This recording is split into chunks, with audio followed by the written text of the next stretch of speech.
Hello बच्चों, आप सभी का केशव कॉमर्स क्लासेस में बहुत बहुत स्वागत है।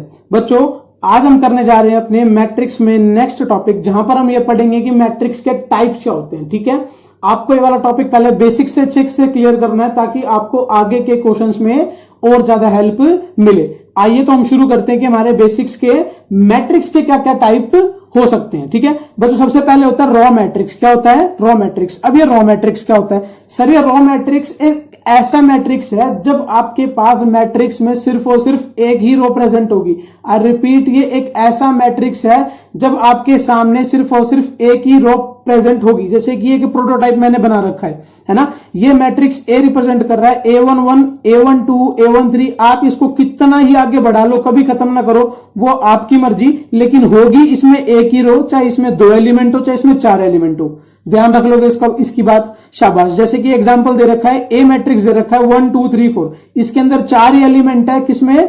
रो 1 में, है ना। बी एक मैट्रिक्स है जिसके अंदर 2 एलिमेंट है, सिर्फ और सिर्फ रो 1 में। दोनों ही मैट्रिक्स में सिर्फ और सिर्फ बच्चों एक ही रो है। तो मेरे को एक बात बताओ, अगर इसके अंदर एक ही रो है तो कॉलम तो कितने भी हो सकते हैं?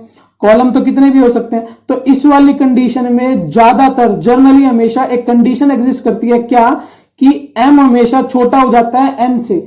m हमेशा क्या हो जाता है बच्चों? छोटा हो जाता है n से, until and unless इस मैट्रिक्स में एक एलिमेंट ना हो। अगर इस मैट्रिक्स में एलिमेंट ही एक हो जाएगा, सिर्फ और सिर्फ 5 है इस मैट्रिक्स में, तो रो भी एक है और कॉलम भी एक है, तो इस केस में बच्चों इसका ऑर्डर 1 into 1 हो जाता है। क्या हो जाता है? 1 into 1।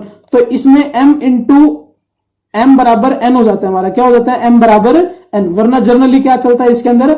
m छोटा होता है और n बड़ा होता है। जैसे कि ये वाला है ना, इसके क्या ऑर्डर है? इसका ऑर्डर है 1 into 4, है ना। तो ध्यान से देखो, ये m है और ये n है, तो n बड़ा है और m छोटा है। क्लियर? इतनी सी बात, शाबाश बच्चों। सेकंड है हमारा कॉलम मैट्रिक्स। कौन सा? Column matrix. कॉलम मैट्रिक्स में होता है कि एक ही कॉलम प्रेजेंट होगा। जैसे कि यहां पर ये मैट्रिक्स बी है ना, 1 2 3, हमेशा कितने कॉलम प्रेजेंट होंगे? सिर्फ और सिर्फ एक ही। अनटिल एंड अनलेस यहां पर भी सिर्फ और सिर्फ एक ही एलिमेंट ना हो, अनटिल एंड अनलेस यहां पर भी सिर्फ और सिर्फ एक ही एलिमेंट ना हो, तभी हम क्या बोलेंगे? तभी हम बोलेंगे कि m बराबर n है। तभी हम क्या बोलेंगे? m बराबर n है। वरना ज्यादातर जनरल केसेस में क्या यूज होता है कि m बड़ा हो जाएगा, क्योंकि ध्यान से देखो इसमें कितनी रो प्रेजेंट है? इसमें 3 रो प्रेजेंट है और एक कॉलम है, तो इसका ऑर्डर क्या हो जाएगा? 3 into 1। क्लियर इतनी सी बात। तो इसलिए हम कहते हैं कि यहां पर m बड़ा होगा और n छोटा होगा। आई इतनी सी बात समझ में? शाबाश। अब हम चलते हैं बच्चों अपना रेक्टेंगुलर मैट्रिक्स। कौन सा मैट्रिक्स? Rectangular matrix. ये अच्छा मैट्रिक्स है और ये इंपॉर्टेंट भी है, इसको हम बार बार पढ़ते भी है। रेक्टेंगुलर मैट्रिक्स एक ऐसा मैट्रिक्स होता है बच्चों जिसका m into n सेम ना हो। जैसे कि ऊपर हमने 2 पढ़े, तो वो भी एक तरीके के रेक्टेंगुलर मैट्रिक्स ही है। बट रेक्टेंगुलर मैट्रिक्स में हम ज्यादातर क्या देखते हैं कि m is never equals to n। m is never equals to n मतलब कि जो ऑर्डर होगा रो और कॉलम का वो हमेशा डिफरेंट होगा। जैसे कि यहां पर इसने बोल रखा है, देखो ध्यान से, A11, A12, A13, A21, A22, A33, है ना। ए यहां पर 2 3 होगा, सॉरी यहां पर ये मिस्टेक होगी। ठीक है, तो m into n, क्या खुद बताओ, अगर मैं इसका ऑर्डर लिखूंगा तो इसका ऑर्डर क्या मुझे ऐसे नहीं लिखना पड़ेगा 2 into में 3? क्यों? क्योंकि 2 रो हैं और 3 कॉलम है। तो मेरे को एक बात बताओ, क्या यहां पर m और n आपस में बराबर हो गए? जी नहीं हुए, m और n आपस में बराबर बिल्कुल भी नहीं हुए, है ना। ऐसे ही नीचे मैट्रिक्स बी बना रखा है मैंने। यहां पर देखो ध्यान से, कितनी रो है? 1 2 3, 3 तो रो होगी और कितने कॉलम हो गए? 2 कॉलम हो गए। तो यहां पर भी m और n आपस में बराबर नहीं है। इसका ऑर्डर आपके सामने 3 into 2 का है। क्लियर इतनी सी बात। तो बच्चों इसमें सर्टेनिटी नहीं होती कि m बड़ा होगा या n बड़ा होगा, कुछ भी बड़ा हो सकता है, क्योंकि रेक्टेंगुलर की लेंथ भी बड़ी हो सकती है और ब्रेथ भी बड़ी हो सकती है। दोनों में से कुछ भी बड़ा हो सकता है, लेकिन हाँ ये बात श्योरिटी है कि दोनों में से एक बड़ा कंफर्म होगा। या तो m बड़ा होगा किससे? n से, या फिर n बड़ा होगा किससे? m से, है ना। इन दोनों कंडीशन में से एक कंडीशन होना 100% ट्रू है, लेकिन दोनों ही कंडीशन ट्रू नहीं हो सकती। क्लियर इतनी सी बात, शाबाश। अब हम चलते हैं अपने बच्चों लास्ट मैट्रिक्स पे इस पेज के, जो आपको क्या बोल रहा है? Square matrix. क्या बोल रहा है? Square matrix. स्क्वायर मैट्रिक्स एक ऐसा मैट्रिक्स होता है जिसके अंदर number of rose, number of columns equal होते हैं। जैसे कि मैट्रिक्स ए बना रखा है ना। तो ध्यान से देखो, 2 ही रो है और 2 ही कॉलम है। मैट्रिक्स बी बना रखा है, 3 रो है और 3 ही कॉलम है। तो बच्चों इसको हम क्या बोलते हैं? एक स्क्वायर मैट्रिक्स। क्या बोलते हैं? Square matrix. अब स्क्वायर मैट्रिक्स के अलग अलग टाइप हो जाते हैं। जैसे कि 2x2 का मैट्रिक्स है, ये 3x3 का मैट्रिक्स है। ऐसे ही आप 4x4 का मैट्रिक्स बना सकते हो, 5x5 का मैट्रिक्स भी बना सकते हो। ठीक है, बस इसमें आपके सामने पेपर में क्या क्वेश्चन आ जाता है, वो आपसे पूछेगा कि अगर मान लो मैट्रिक्स ए स्क्वायर मैट्रिक्स है, क्या बोलेगा वो आपको, मैट्रिक्स ए एक स्क्वायर मैट्रिक्स है, तो इन चार ऑप्शन में से कौन सा ऑप्शन क्लियर होगा, आप ये बताओ। पहला ऑप्शन है कि m इजिकल्स टू n होगा, दूसरा ऑप्शन है m बड़ा होगा n से, तीसरा ऑप्शन आपके सामने डाल देगा कि m छोटा होगा n से, और चौथा ऑप्शन आपके सामने डाल देगा नन, ऊपर में से कोई भी नहीं। तो आपको ये बात ध्यान रखनी है कि स्क्वायर मैट्रिक्स का मतलब क्या होता है, जहां पर नंबर ऑफ रोज और नंबर ऑफ कॉलम्स आपस में इक्वल हो। तो आपके हिसाब से इसका आंसर क्या हो जाना चाहिए बच्चों, फर्स्ट ऑप्शन। क्लियर, इतनी सी बात ध्यान रखना, ये पेपर में 1 नंबर में क्वेश्चन बन जाता है कभी कभी। ठीक है, यहां तक हमारे ये चारों के चारों मैट्रिक्स अच्छे से क्लियर हो गए जी, बिल्कुल। अब हम चलते हैं बच्चों अपने नेक्स्ट मैट्रिक्स की तरफ। ठीक है बच्चों, नेक्स्ट मैट्रिक्स है हमारा कौन सा, देखते हैं नेक्स्ट मैट्रिक्स कौन सी बात कर रखी है हमने। नेक्स्ट मैट्रिक्स हमारा एम्प्टी नल या फिर जीरो मैट्रिक्स। अब ये एम्प्टी नल और जीरो मैट्रिक्स क्या है बच्चों, ये जितने भी अब तक हमने मैट्रिक्स पढ़े ना, या कोई भी मैट्रिक्स पढ़ोगे तो उन सब में ये मैट्रिक्स कॉमन है। ये मैट्रिक्स कॉमन इसलिए है, अगर किसी भी मैट्रिक्स के सारे एलिमेंट, भले ही उसका ऑर्डर कुछ भी हो, अगर सारे के सारे एलिमेंट अगर उसके जीरो हो जाए तो वो किसको रिप्रेजेंट करता है बच्चों, नल मैट्रिक्स को। किसको रिप्रेजेंट करता है, नल मैट्रिक्स को। और ध्यान रखना, नल मैट्रिक्स को हम कैसे रिप्रेजेंट करते हैं, कैपिटल ओ से। किसे रिप्रेजेंट करते हैं, कैपिटल ओ से। ये मैंने ए और बी तो वैसे ही लिख दिया था कि आपको समझाना हो। ठीक है, अगर मुझे नल मैट्रिक्स रिप्रेजेंट करना तो मैं कैसे रिप्रेजेंट करूंगा, ऐसे कैपिटल ओ से। क्लियर, इतनी सी बात, ऐसे रिप्रेजेंट करूंगा अपने नल मैट्रिक्स को।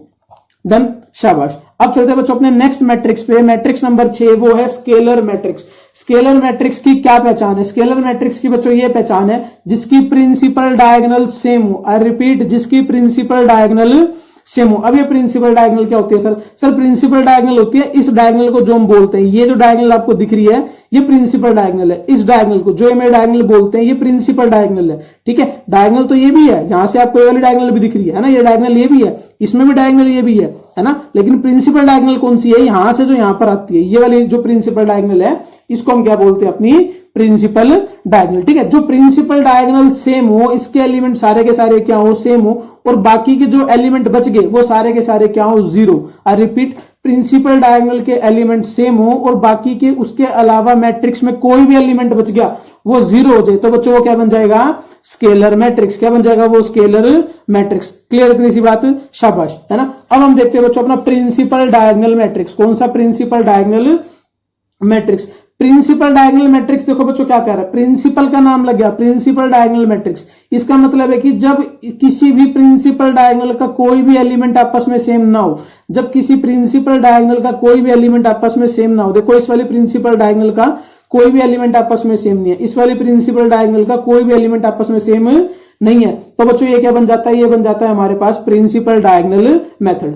प्लस इन दोनों की एक बात और खास है बच्चों, क्या खास है प्रिंसिपल और स्केलर की, कि इनकी जो ये डायगोनल है ना, ये यहां से यहां तक होनी चाहिए। ये डायगोनल कहां से कहां तक होनी चाहिए, यहां से यहां तक।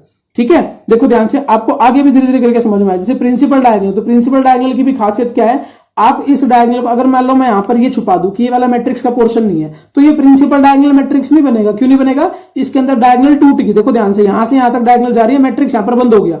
ठीक है, ये मैट्रिक्स, ये प्रिंसिपल डायगोनल मैट्रिक्स तभी हो सकता है जब ये स्क्वायर मैट्रिक्स हो, मतलब कि ऊपर वाली कंडीशन भी और नीचे वाली कंडीशन भी कभी लगती है जब ये दोनों के दोनों मैट्रिक्स पहले क्या होने चाहिए, एक स्क्वायर मैट्रिक्स। ध्यान से देखो, ये 2x2 का मैट्रिक्स है ना, ये 3x3 का मैट्रिक्स है, ये भी 3x3 का मैट्रिक्स है, और ये 2x2 का मैट्रिक्स है, तो सारे के सारे स्क्वायर मैट्रिक्स हैं, तब जाके इनके अंदर ये कंडीशन लग रही है, वरना ये कंडीशन इनके अंदर नहीं लगती। ऐसे ही बच्चों हमारा डायगोनल मैट्रिक्स है। नेक्स्ट मैट्रिक्स कौन सा हमारा, डायगोनल मैट्रिक्स। देखो फर्क है, प्रिंसिपल डायगोनल मैट्रिक्स और डायगोनल मैट्रिक्स में फर्क है। डायगोनल मैट्रिक्स में आपको बोल रहा है कि जिसकी डायगोनल के एलिमेंट सेम ना हो और बाकी के जो बच गए एलिमेंट वो जीरो हो। आई रिपीट, डायगोनल के एलिमेंट सेम ना हो और बाकी के जो बच गए वो जीरो हो।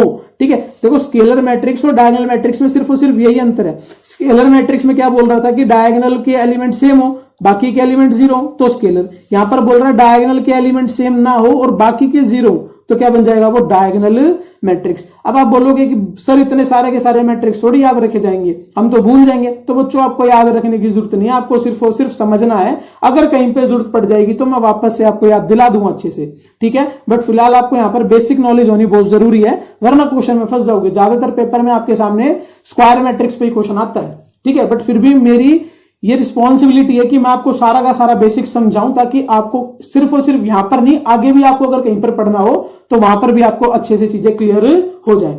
ठीक है बच्चों, अगला है हमारा ट्राइंगुलर मैट्रिक्स। ट्राइंगुलर मैट्रिक्स में दो तरीके के मैट्रिक्स होते हैं, हम वन बाय वन करके दोनों डिस्कस करेंगे। ठीक है, ट्राइंगुलर मैट्रिक्स में तो दो तरीके के होते हैं, एक होता है अपर ट्राइंगुलर और एक होता है लोअर ट्राइंगुलर।